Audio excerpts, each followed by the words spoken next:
David Morris of Quarterback Country, the founder and head man of Quarterback Country, located down in Mobile, Alabama. But David, as we bring you on, it appears as if you guys are expanding all over the Southeast and beyond, right? Hey, Travis. Yeah, I appreciate you having me on. But yeah, we are. We're kind of in expansion mode, and we've had a long time and a long go at this quarterback training business, and it's kind of time for us to see if we can grow a little bit. But yeah, we're in 9 locations around the Southeast, and predominantly it's kind of where we're really trying to lay a strong foundation, and then at the new year we'll get a little bit out on the outskirts of the Southeast. But that's kind of where if we have any recognition at all, it's going to be, or any familiarity, it's going to be in the Southeast right now. Well, and you guys have done a great job. When you look at the client list that you're starting to accumulate here in the last 4 or 5 years, I guess, with, of course, A.J. McCarron down there from Mobile, but Paxton Lynch most recently from the University of Memphis, obviously a high pick in this last year's draft by the Denver Broncos. Jake Coker among the guys that you guys have worked with. It's just been very impressive to watch. And, when you talk about the quarterback position in general, and you look at specifically a place like Alabama right now, and we hear Nick Saban continue to harp on management and consistency and those things, we don't really hear him talk about arm strength or physical attributes. What do you hear, David, when you hear Nick Saban make comments like that? I think he's right on. He's done this a lot, and he's proven to be pretty darn good at it. And so I think people get a little bit too influenced by some of the tangibles, even size, even the big guy or the big arm. And at the end of the day, there's just so much more.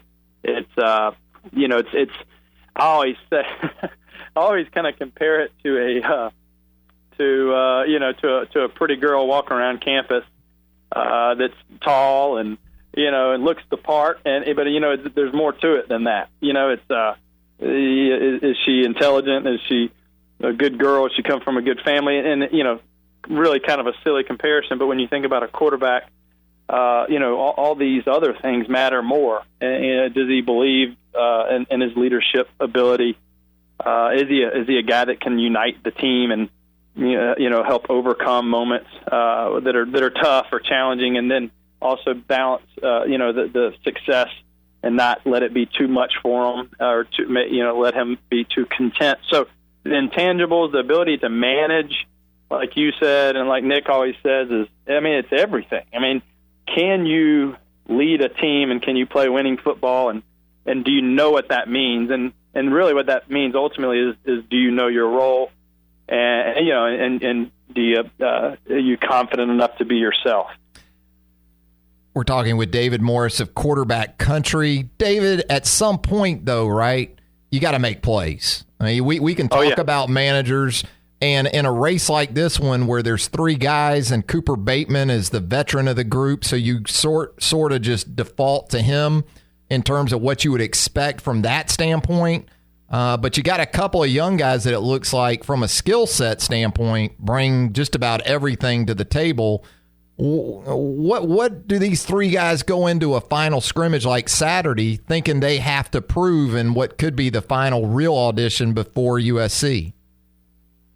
It's a good point. Those scrimmages are, they're so big.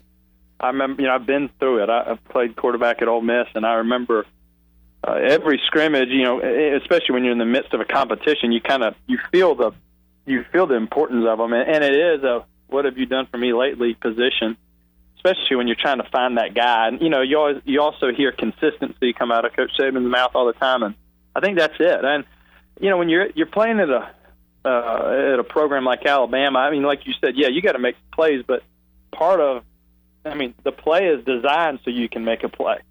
So just do what the play asks you to do. I think the guy that tries to press, and I think even Jake would tell you that from last year, early on in the competition, he kind of felt like he had to press when really, the play is designed a certain way. And if you just do your job, then ultimately, it's going to be, you're going to impress. And so, that's not every play. I mean, there's going to be breakdowns, and, last year and the year before with Blake, guys got to make a play. So, I think that's a huge part of it. But I think first and foremost, can you you're talking about, Jake, that he truly felt comfortable in that role. Was it really the Ole Miss game, or did you sense something coming before that? Because it just seemed to click for him at one point. Yeah. It's one of the interesting things that Nick does that a lot of people don't do, that when you step back and you think about the psyche of this position and of these type guys, the pressure that's on these guys is the same today as it was the first day of August camp, and the same will be come Saturday in the last scrimmage. So what I'm getting at is I think he creates environments where the guys that perform under pressure kind of rise to the top. And but for Jake particularly, I talked to him almost every day. It seemed like last August, and it was kind of like, I think I'm the guy, but I just, they're not really putting on much. And then, game week, he finds out he's going to start against Wisconsin. But as far as when it clicked, I think it clicked early. Even against Wisconsin, I thought he played very well. Mm-hmm. I think when he felt like it was his team was after Ole Miss, and that second half when he really, played at a level where you finally saw, oh, okay, this guy's got some special stuff to him. So I think he always believed, but Nick puts his quarterbacks in a situation where, you got to perform it every day, and I think that kind of breeds a winner. David Morris, founder and head coach, I guess you could say, of Quarterback Country down in Mobile, Alabama. And you mentioned that you played at Ole Miss from 1998 until 2002, and you took the hard route. And you went up there as a walk-on, and we recently saw, David, here at Alabama in the last few days, Jamie Mosley, younger brother of CJ, was put on scholarship. What's your recollection of that moment when you went from walk-on to scholarship player? And was it more about the sense of accomplishment? Obviously, the financial aspect is nice, but how did that register with you when that moment came? Man, I tell you what, I got chill bumps right now just because you brought it up. And I mean, look, first of all, I coached Jamie in high school. What an amazing kid! He played quarterback his senior year because his team needed him to. And one of the best kids. I don't just say that. That's not coach speak. He's one of the best kids I've ever met, and he's one of the most deserving kids. I mean, if you could paint up a teammate, that's Jamie Mosley. And just amazing. I mean, that whole family, what his parents have done is just amazing, how they raise their kids. But, yeah, I mean, so I had some 1AA offers, and I had some D2 offers, but I always had the dream of playing the SEC. And I walked on, they signed two guys in my class, and Tommy Tuberville told me, hey, if you beat them out, we'll give you a scholarship. Well, ended up I beat them out, and it's hard. I mean, it's hard when you're, a true freshman and walk on. And anyway, so I ended up beating them out, and I remember, but I didn't get a scholarship. Actually started a game my true freshman year at Ole Miss, but I didn't get a scholarship because Tuberville left its semester, and so Coach Cutcliffe came in and said, hey, you got to win this backup job again. And so, here comes the pressure again during spring. And anyway, I get it, but I'll never forget because, Eli Manning was sitting there. It was pretty cool, actually. So he calls me in, and it's me and Eli and the other guys in the quarterback room. And it was August. It was actually this time, 1999, I guess. And so, wow. He says, David, I want to reward you with something. And it was Eli's signing class. So Eli had just signed in February. And he said, you've earned this, and we're proud of you. And, to call your daddy. Well, I come from a family of 6 kids. And wow. My dad's just a hard-working guy. And, I mean, I remember Silence being on the phone, and when I called him and said, hey, I got a scholarship because – he was just choked up, right. And, and I was too. And it was just, it's emotional. It's, so there's something I respect about those guys that go about the hard way, because most guys, nowadays everybody just kind of thinks they deserve something. And there's nothing wrong with going and walking on and and going and getting what you do deserve. And nobody believes, but go get it, and that's kind of our mentality here, at QB country anyway. I think it's such a fine line with how Hollywood quarterback has become, and there's nothing Hollywood about it. It's blue collar. And then, I just think, anyway, but that story about Jamie is awesome. Great stuff from David Morris of QB country. You mentioned you started a game as a true freshman in 1998 for Ole Miss as a true freshman walk-on. Talk about, though, with Alabama's situation right now, Jalen Hurts is a true freshman. A lot of buzz about this guy.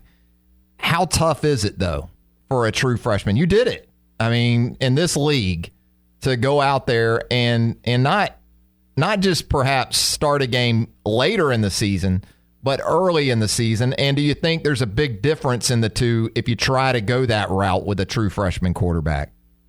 I think some guys can do it, and I think some guys can do it, and he may be one of them. And I mean, I don't know that kid personally, but everything I've heard is just, I mean, it's almost like it sounds like you're talking about Russell Wilson right now.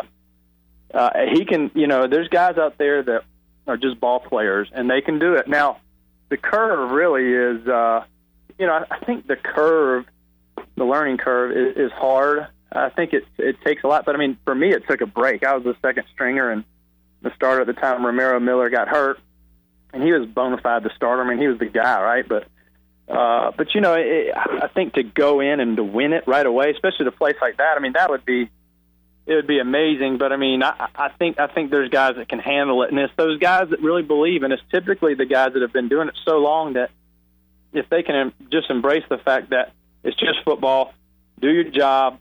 You got players around you, believe in the system. I think then you can do it. And I think at Alabama, it's a place that may even be easier than others because there's so much talent. But I think that I think it'd be off the charts. But I think, everything I've heard is that kid is off the charts. Yeah, that's been the buzz, no doubt. Well, David, as we let you go, know you're a member of the Ole Miss family. Certainly our hearts go out to Oxford and Ole Miss after the tragic events from Sunday, the plane crash here in the Tuscaloosa area that claimed the lives of the three couples from the Oxford area, leaving 11 children without parents. Terrible. Just know that we join you and the rest of the Ole Miss family in sending along our thoughts and prayers to everyone involved. Well, I know they need it, and I know there's a ton of support there. And but like you said, it's we all have children of our own, and just that thought just really breaks your heart. But I think if anything can pull them through this prayer. So, but Travis, thank you so much for having me on and for thinking of us down here. Be sure to go to qbcountry.com to check out what David Morris and his outstanding staff have going on. If you got a young quarterback in the mix, you need to check out qbcountry.com. David and his crew will do outstanding work with your child. Thanks a lot, David. Appreciate it again. Hey, Travis, have a good one.